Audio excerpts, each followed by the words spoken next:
Hello and welcome. I'm Kara, and I'm glad you're here. Today we'll be joined by Roger Hill, CEO here at Hillstrong Group Security, and Jonathon Gordon, Senior Industrial Analyst at Takepoint Research. Again, thanks for being here. Roger, I'll turn it over to you. Thanks, Kara. And thank you to everyone joining our webinar today. We're really pleased to have Jonathon Gordon from Takepoint Research. Jonathon, great to have you. Would love to get a brief introduction for the audience from you.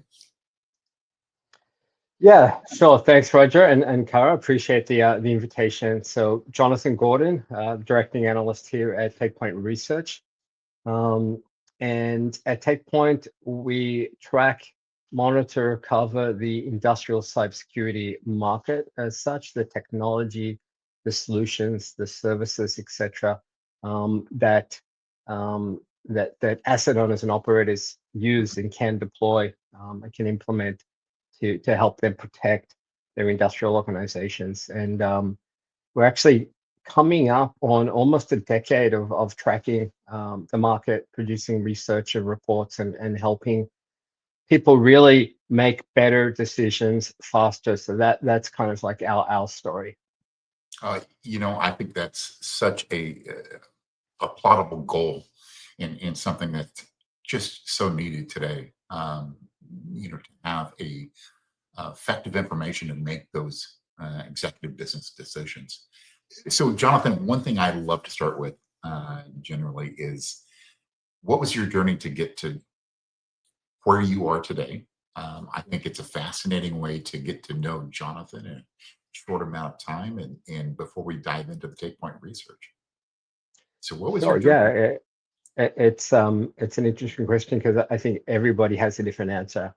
In particular, in industrial cybersecurity, you meet people and they all arrived at that point in time from a different journey, from a different origin, if you like. So I guess, for me, what drives me personally, and I guess as an extrapolation, our team is curiosity, right? I need to get up every day and learn something new. So that's what drives me. It's what excites me. And I think about 10 or 12 years ago, I was consulting to an organization, a startup that was actually acquired by one of the big OEM companies in industrial cybersecurity. And I literally fell into this world of, kind of referred to it as the lost world, where you have high technology that dinosaurs roam around at the same time. It's this kind of this mix of these different environments and different worlds and things that and lots of things that you don't know.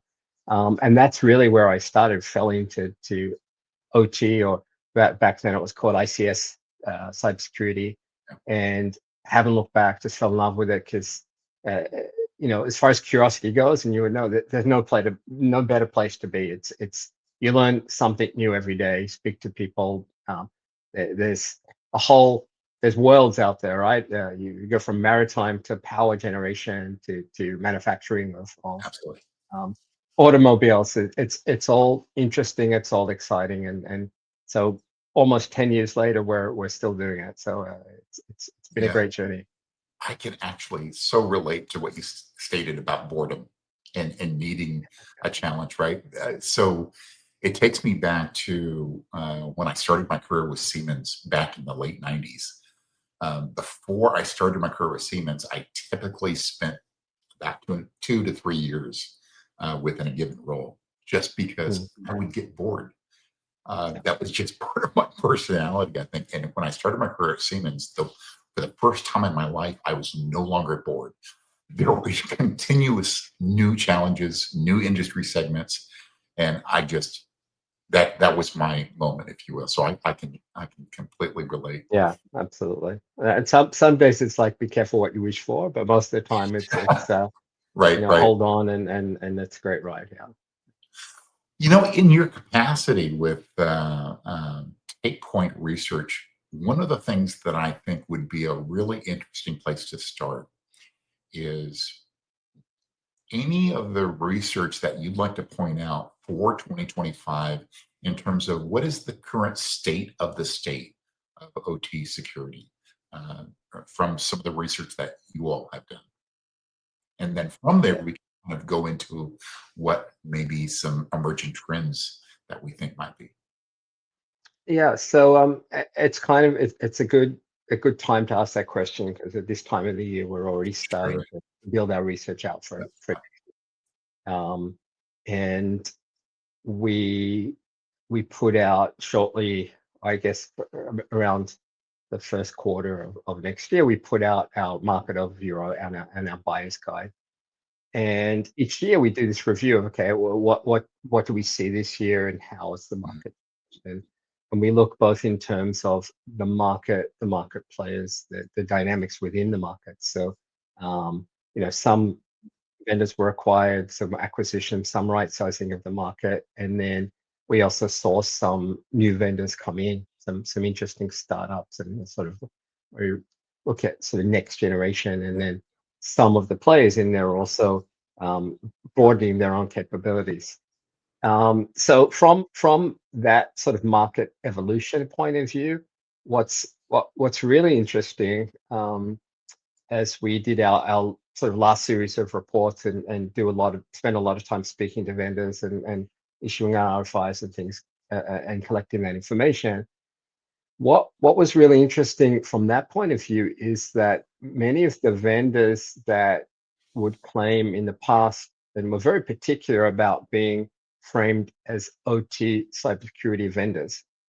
This time around, quite a few came back and said, we're not OT cybersecurity, we're now IT OT cybersecurity because we sell to industrial organizations, which is for us is super interesting because I think around 3 or 4 or 5 years ago, we started making that shift internally to say, the different categories of technology and services that we cover. We came to the realization quite a few years ago that it's not really about OT, IT, IoT, or the other type of technology. What it is, it's about building that resilience and protecting the value in the organization. And that's sort of like the very top level when you look at the business risk and the value of the organization. Sure. But at the time when we started tracking the market, everybody wanted to be an OT vendor because they said, yeah, we're not like those IT guys, right? We don't do IT remote access. They don't understand OT. We're an OT player. So we have these specific solutions developed from OT for OT. And now I think what we're seeing coming through full circle is both the vendors realizing that they're actually just building solutions, providing solutions to industrial organizations. Some of it's IT, some of it's OT, some of it's IT inside OT, IoT inside OT, and so on and so forth. But what they're actually doing are providing tools and platforms to understand and mitigate this particular cyber risk in these types of organizations. So it sounds very nuanced, but for us, it's really a big shift because we're now seeing the vendors come back, which means their customers are saying the same thing. Don't give me an OT platform or an IT platform or IT. They're give me a platform to address my cyber risk inside this type of environment, which is very different to a regular enterprise. I agree, and I think I definitely see the same historical trend, if you will. I think a lot of it, Jonathan, in my opinion, is really tied to really some of the business drivers, how the budgets have changed. I think I go back long enough in this space where it was before we called it OT security. And in the earliest days of industrial control system cybersecurity, it was really discussions at that plant level. So typically, any type of budgetary discussions were really with that plant manager, maybe with the controls engineering. I think when we look back at the shift, and this is mostly with manufacturing, of course, but I think when we look at the CISO really being the clear winner now in terms of budgets and owning ultimate responsibility, if you will, that shift of where the budgets are coming from shifts the nature of your business. So I think you're so spot on looking at things such as the focus of your technical solutions. It's about the mission of the business, whether it's IoT, whether it's OT, with industrial controls. It's the mission. Your mission as a business is to produce a product in a safe manner at the productivity rates and quality rates that you expect for your business. Take that product to a point of sale, sell that product. Everything else you do in that business is in support of that core mission. Exactly. So sometimes this community, we tend to get too focused in our little sandboxes. And I think we need to understand business. I think that's the key, is that it's hard to get to that realization that you're not the hero of the story, but it's the folks actually making the product or shifting the service or keeping the lights on, etc. Our job is to try and reduce some one particular risk, which is that cyber risk. There are lots of other risks. So sometimes we need to contain our enthusiasm and understand that we're here to support the business, right? Without the manufacturing of whatever widget you manufacture, or without the actual service that the organization or company is delivering, you have no reason to be there, right? So Sure. you're there to support.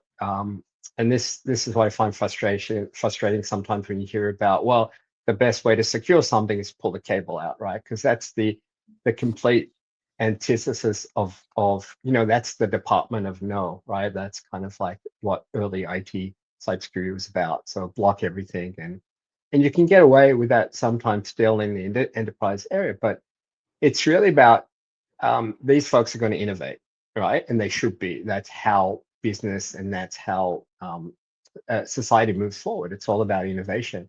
What we need to help with is about securing that innovation in terms of minimizing first of all, identifying the risk of new innovation, making sure people understand it, and then managing that. So it's okay to accept risk. It's okay to mitigate risk. It's okay to transfer. It's just not okay to ignore the risk. And that's really our role there, is to say, okay, how do you want us from a business perspective to address the risk? And then you go down to the T, right? The OT, the IT, the IoT, and then you go down to what sort of mechanisms and controls can we put in place. Actually, Jonathan, I think that connects back to an earlier point you made about having the right information to make business decisions. So I think when we're looking at the risk within the operations on the industrial network, so to speak, the most important factor, in my opinion, is the understanding of the risk. Because then making that decision of what you're going to do about that risk, you're going to balance that with the business decision. Absolutely. The business decision is core part of that that action that you will take or will not take, of whether you accept, whether you transfer, whether you mitigate.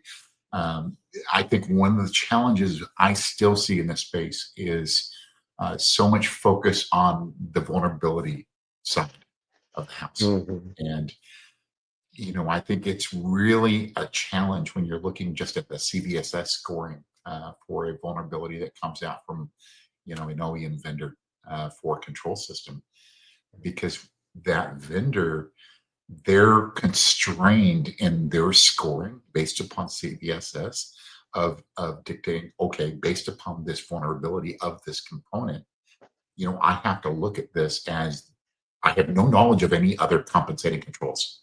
Right. So I have to look at this is that and be exploited remotely. Well, if you had no controls, then the answer is yes. So I have to score that accordingly. The reality, though, when you look at your components and the use of those components throughout your different systems, you have to understand you've got firewalls in place. You have other controls, so that remote exploitability, it might require local access, and that changes the scoring tremendously. All right, so that's a Yeah. long-winded way of looking at managing the vulnerability, but then ultimately what it comes down to is making that decision of what are you going to do to mitigate? And mitigate is your strongest tool, in my opinion. It's not about patching. Patching often is not even something we can do in these systems. But anyway, that's Yeah, I think I agree with pretty much everything there. What our sort of focus is on. So there's always a lot of noise about vulnerabilities, right? All of the sure. vendors have the anything from a medium-sized vendor up will have their own lab where they'll have people looking for vulnerabilities, and then they'll put out a press release and call CISA and register a CVE, and it's noise, right? Because if you can't contextualize it, you can't understand if it's exposed, if it's exploitable. And then probably the first question is, does it have any value to your organization? Where are those vulnerabilities located, and does it have an impact? And I think just sort of circling back to what you were talking about before with regards to decision makers and the whole concept of building a business case is getting much stronger. And if you can tie it in with your execution, it actually will make your job as a CISO much easier. So if you can build your program around demonstrable risk reduction, quantifiable risk reduction. So where is that value to the company at risk, and what are we going to do about it? And then when we did it, how do we quantify that? Everything else actually becomes much easier, and demonstrating the value of your organization to the larger organization, demonstrating the value of what you do and the impact that you have becomes much easier. So when you build a business case and you ask for budget, it's much easier to get budget because you have this built-in sort of approach to risk reduction. Let's face it, in all of these verticals, whether it's manufacturing or energy, power, oil, gas, you name it, they understand risk, right? We're not talking a new language here. So it's language that they already understand, and it's actually you aligning with how they speak, so you can both communicate in a common language, but also help to the bigger sort of mission, and then bring that back to how you do that. So I think that's interesting. There was one word that I would key in on that when you said they within the industry sector. I think it depends on who they are, right? So, for example, when they understand risk at the operational level, yes, absolutely. I think one thing that's interesting when we look at the CISO now really having that ultimate authority, right, responsibility, and the budgets. One thing that's really interesting is understanding the OT context to be able to provide that definition. So maybe at the CISO level, we're looking at the different metrics and what are those metrics for OT security, but then it's translating that to senior leadership of how does this translate into the potential impact to the business? Because that's where it's really unique within the OT side is the outcomes are quite different than on the IT side. And if we're really talking about, the making the business case and maintaining the business case, that is such an important context to have. Yeah, I think it goes back to our original sort of opening conversation around why is this so interesting? Because every vertical, every segment, every company, and sometimes every site or plant within that same organization could be different, considerably different. So context is king and queen and everything else. It's so important because the answer is always like a good consultant, it depends, right? Because you don't know what's going on in that particular organization. Different plant managers, you said before, has structured different things. Some plants or sites may have been acquired from others and have completely different equipment, or they may have the same equipment but configured in a different way. So it's the complete opposite to sort of an IT enterprise structure, which makes it exponentially more interesting, but also exponentially more complex. And that's why we tend to tread very lightly in these environments. Sometimes too lightly, perhaps, but that's what makes it complex, and it's not just the technology. You started what you alluded to is there are a lot of different stakeholders. Yeah. It's not like in the enterprise where there's the CISO and then maybe the a VP of finance that needs to sign off on it, and then everyone just needs to install what they tell them to install. It's completely different in these environments, and that doesn't, it's regardless if it's maritime or if it's power or manufacturing. It's always the same hurdles because you have different stakeholders that have different worldviews. The operations team is focused on just doing what they do every day, making sure nothing breaks down. If it does, how do they keep producing widgets as things sort of melt down? And how do they do it safely, and how do they do it under sort of degraded circumstances? So everyone, it's not just different stakeholders, but different worldviews with how they see it. And in come cybersecurity people and say, okay, we're gonna fix all of these things, and they're going, well, we have no idea who you are, what you want.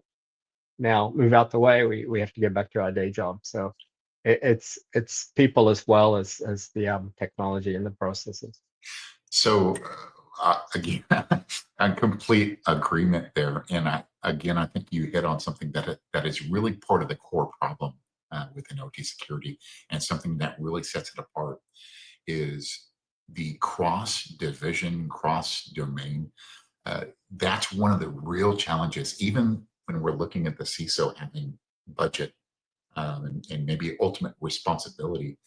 We're talking about securing operations, and then part of that operations is distributed plants across the globe where we have different regulatory environments. That is what really makes this so complex. And often we're focusing so much on the T, or the technology, right? So, we forget about that it truly is people, process, and technology. So when we're looking at the technology and we're making those early business cases to get that investment for that, deploying that technology across, how effective was that control that we just acquired and rolled out in the last 12 months? How, are we enabling that CISO to go to the board and have a strong story about, hey, this is a very wise use of our investment, right? And that's where I think we're falling down a little bit in many of the sectors within OT, is on that governance program build out. And I think can you speak to any research that Takepoint has done in terms of what's shifting in terms of some of the budgetary challenges? I think, and in terms of we say people, process, technology, but often it's people, and then process and technology. And it's interesting because again, you say CISO, but you go into any organization and the role of the CISO and their competence and understanding could be different, right? So it depending on, again, where they came from. So if they've come from if you've had a CISO transplanted into a manufacturing organization and their background's in finance or in banking, they have a particular way of looking at cybersecurity. They don't understand the operational technology or the control systems, etc. So, and you'll see people that understand that and say, either I need to learn something about it, or I need to have a very strong OT cybersecurity director that can manage that for me. So again, and then there's different variations in different organizations. So the CISO, again, is not always the same. It's not the same template that cookie cutter template that we assume in the marketing text. So, but if I then go back and generalize, I think we are seeing more alignment and more sort of conversations happening with that. And it might be the OT cybersecurity director rather than CISO. Again, depends on the title of the organization, etc. But having much more alignment with the operational teams and the engineering teams and the people actually doing the work. Listening first, right? Observing, listening. Again, it completely differs depending on the organization where they're in the maturity level. We tend to always focus on the people actually doing something, which tends to be the top tier. but there are a lot of manufacturing companies and other critical infrastructure companies that they're just starting their journey. But I think as a maturity with our discussions, we are seeing more and more people involved in discussions with other functional teams and trying to figure out, okay, what's the business? How do we support that business?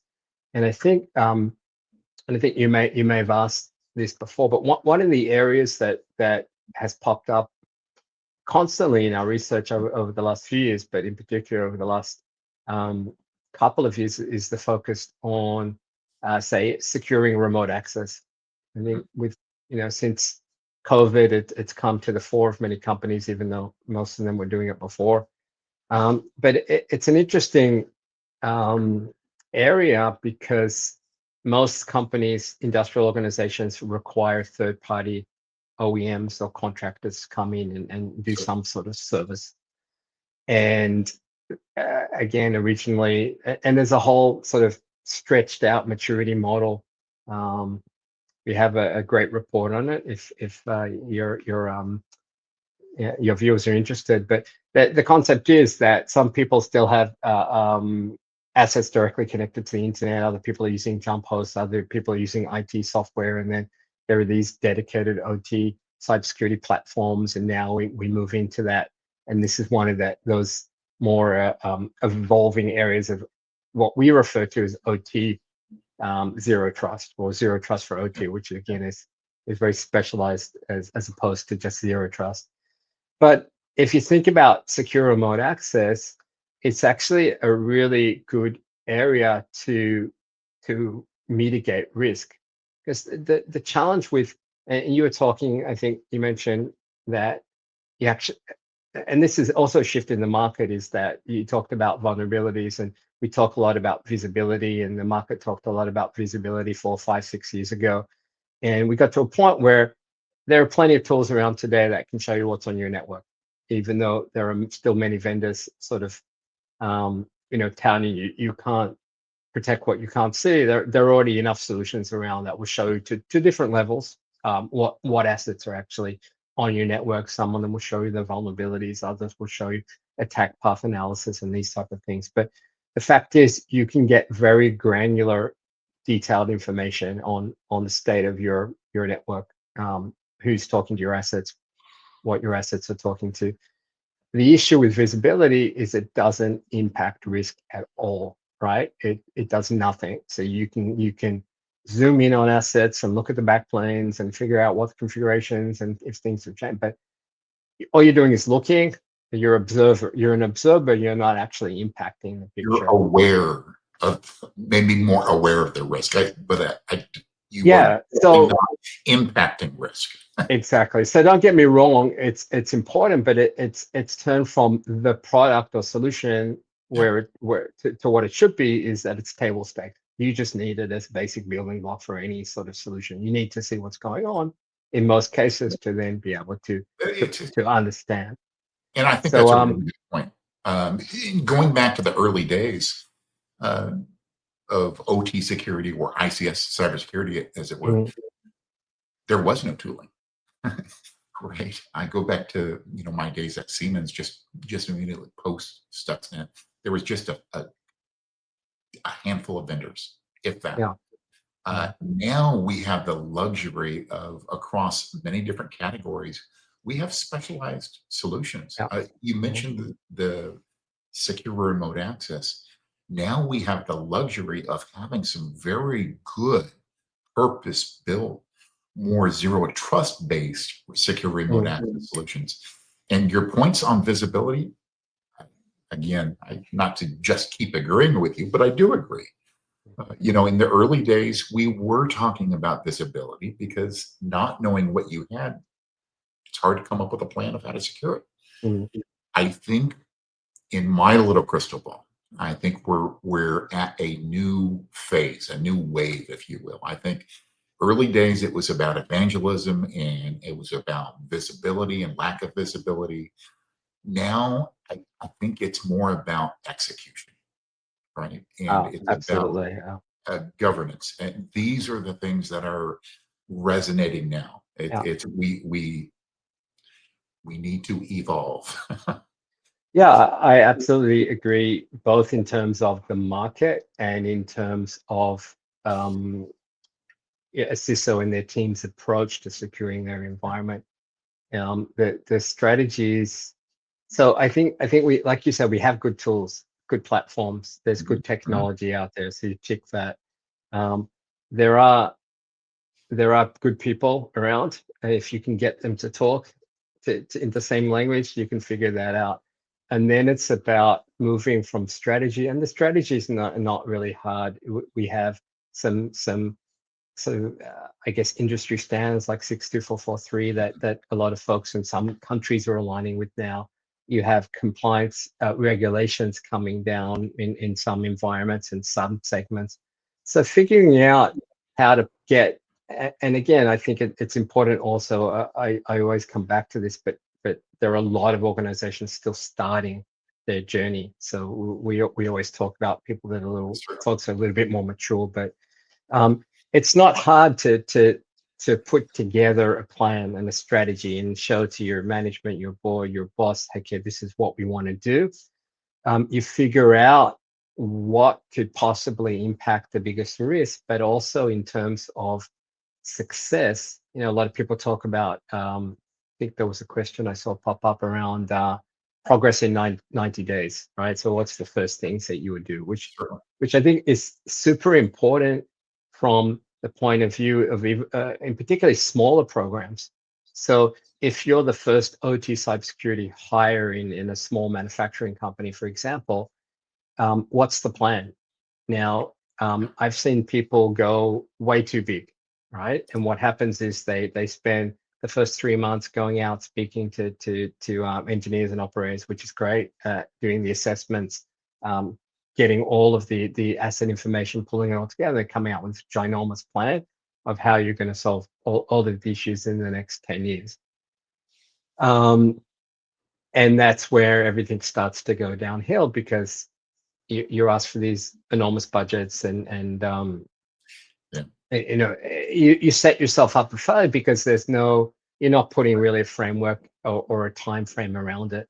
And so what we've seen is super important to choose quick wins as well, right? What can you actually turn around in the next 3 months or 6 months that will actually demonstrate a reduction in risk? And that's why I mentioned secure remote access is one of the easier places in our environments to put in mitigation, to actually lower the risk, address that risk. It's very different from throwing a firewall in the production network, right, where you have to rip everything out and nobody wants to hear about it, and it's probably a bad idea to even think about it. But securing your remote access, where you're securing access, it means you need to identify who the people coming in, the contractors, third parties, OEMs, 100%. Your own.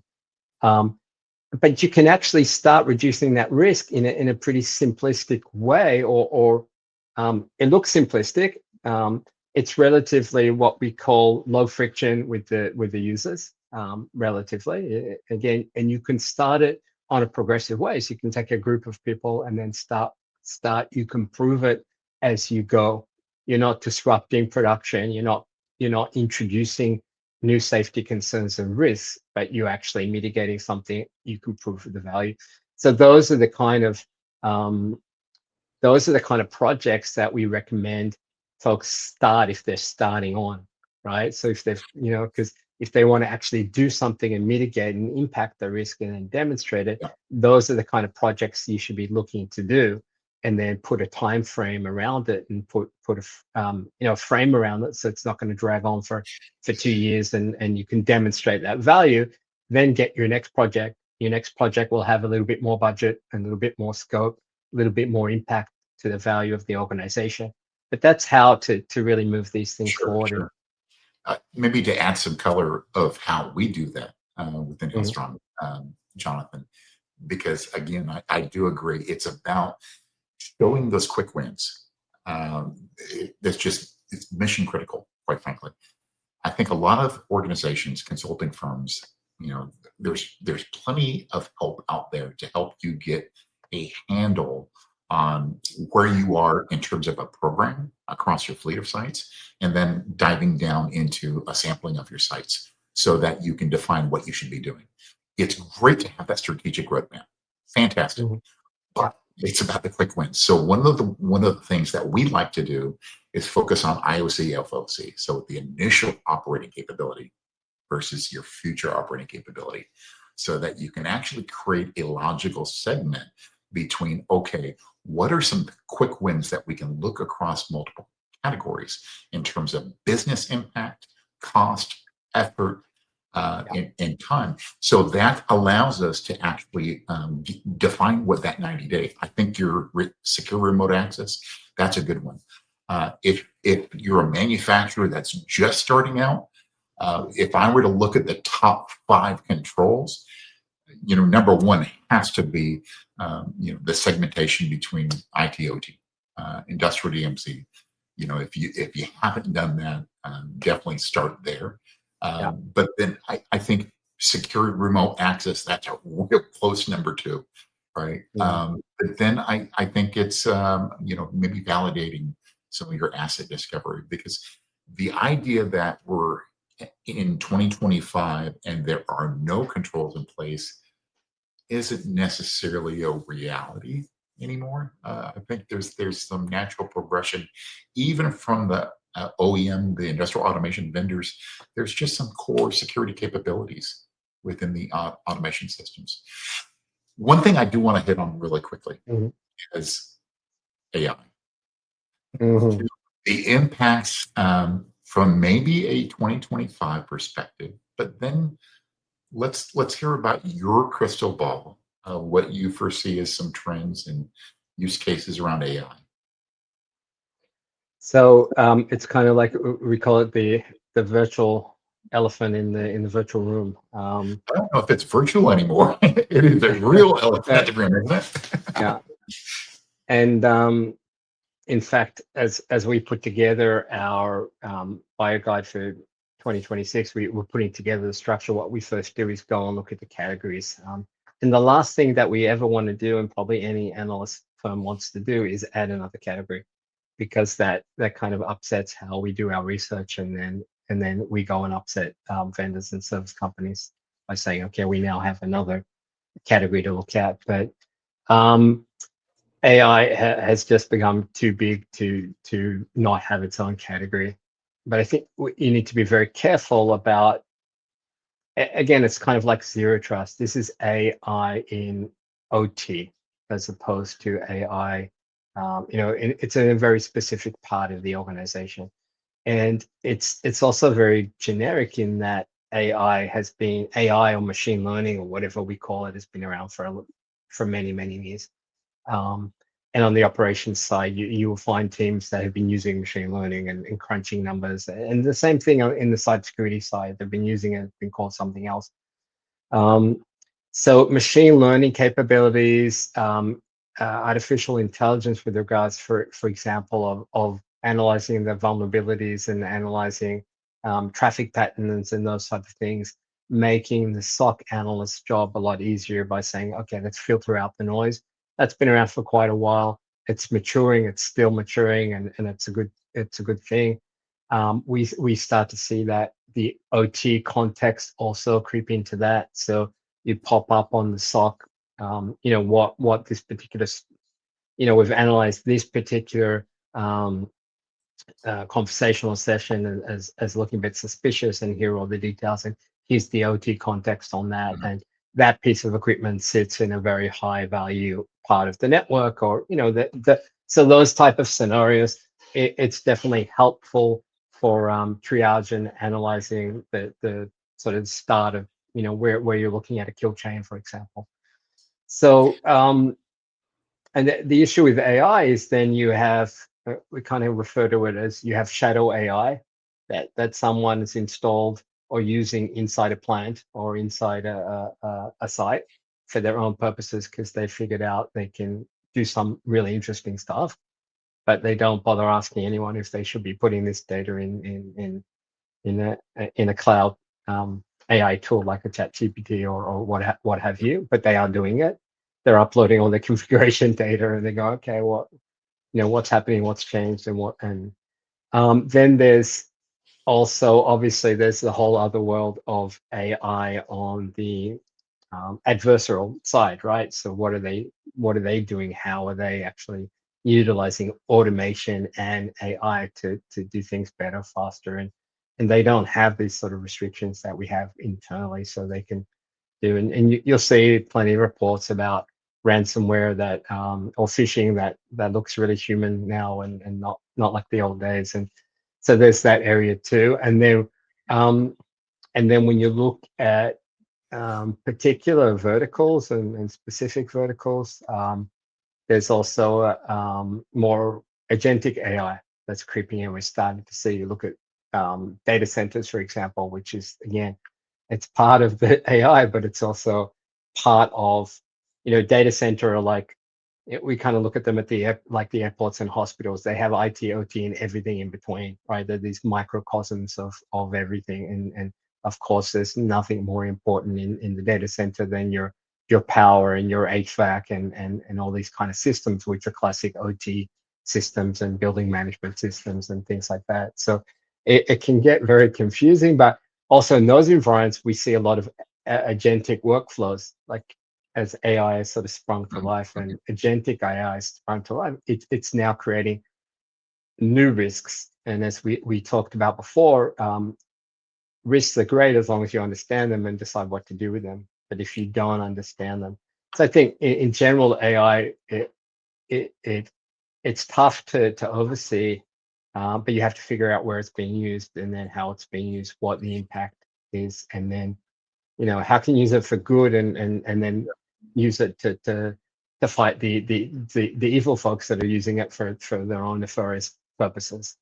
So I think that's really interesting. I think the first point that I would make actually isn't even for OT. It's an organization. If they haven't already, they must have determined what their AI governance is as an organization. That's first and foremost.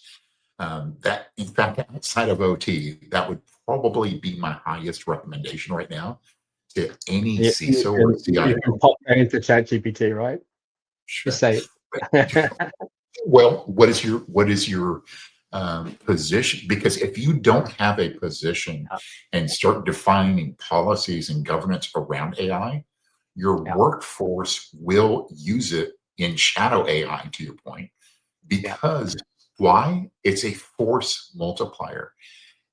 I think there's one common theme here is so many of us are being asked to do so much more with less resources. So I do think AI, as opposed to machine learning, right? I definitely view the agentic and large language models as really a completely different classification. And it's really about being a force multiplier. Now, as long as we've established what our AI governance is for an organization, and we're aligning with, an OpenAI, ChatGPT, enterprise, or we're aligning with Gemini, or whatever that case may be, right? But make that case and define that program. And then once you've done that, I think, and there's a question here, what's a safe first use case that we'd actually trust in a plant for using AI? Let's define in a plant, right? So I think number one's the force multiplier, right? For me, absolutely, and it makes sense around planning and triage and looking at But the governance program that we were talking about, being that force multiplier in building out that program, you mentioned the agentic workflows. That's another prime example. That's what we've done with Resilient, not to plug, our product, but that's, I think, a great primary use case of building out agentic workflows. The trick is, how do you utilize AI where it's not on the plant shop floor networks? It's in a governance program, and then the evidence of your internal compliance programs, and then how you're meeting regulatory environments in different regions. These are great use cases for AI. Yeah, as and the first one. again, as you said, it needs to go into the governance sort of plan. So you Absolutely. keep it far away from anything that's real time. You keep it far away than anything that's safety related. Keep it far away from anything that has potential high risk. Um, you don't want it making autonomous decisions within in a plant or these kind of environments. So it's definitely always going to be on not real time data for not real time purposes. And again, as you said, it's a force multiplier in those areas for sure. Yeah. And I think it has been used in some form or another for many years. Even things like, we see digital twins, attack path analysis. A lot of this is now driven by AI. The data will collect and say, okay, what happens if we do this, and what happens if we pop a firewall there and we put some endpoint protection there? How does that impact our risk? So there are a lot of different scenarios with regards to planning, triage, but even program management. So I know that Mike Holcomb, and we met up in Atlanta. I think it was only a few weeks back, but he, in one of his courses and his online videos, he puts together a very basic sort of approach for folks that have nothing, and shows them how they can use some of these ChatGPT scripts to actually get the basics done and cover off a lot of the initial steps. So that there's a lot of really great things that can be done, but it's always offline data. It's none of it's real time, none of it's The, attached to critical systems and things like the that. one thing I would encourage folks to do is, so like I said, it can really be a force multiplier. However, when we're looking at the agentic workflows, let's define that really quickly in that closing minute here. So the agentic workflows are the differences from the ML that we've had in the past. Is now we can have these agents that are leveraging LLMs to actually do a body of work. The challenge is this is not deterministic. So in order to really have an agentic workflow that can actually work for a problem that we have, a problem set, we need to have a combination of the software that can really constrain that LLM and tool usage to make it deterministic. So it's not just firing off to ChatGPT. We have to use it in the right way. But I think these are fascinating times. Jonathan, I have really enjoyed this conversation, and I really hope the audience has enjoyed this as much as I have. Any closing thoughts from your side, Jonathan? I think that the closing thoughts on my side is that the market continues to mature, both in terms of the vendors and the services, and the approach to industrial cybersecurity and securing these critical environments. So I think that's the good news.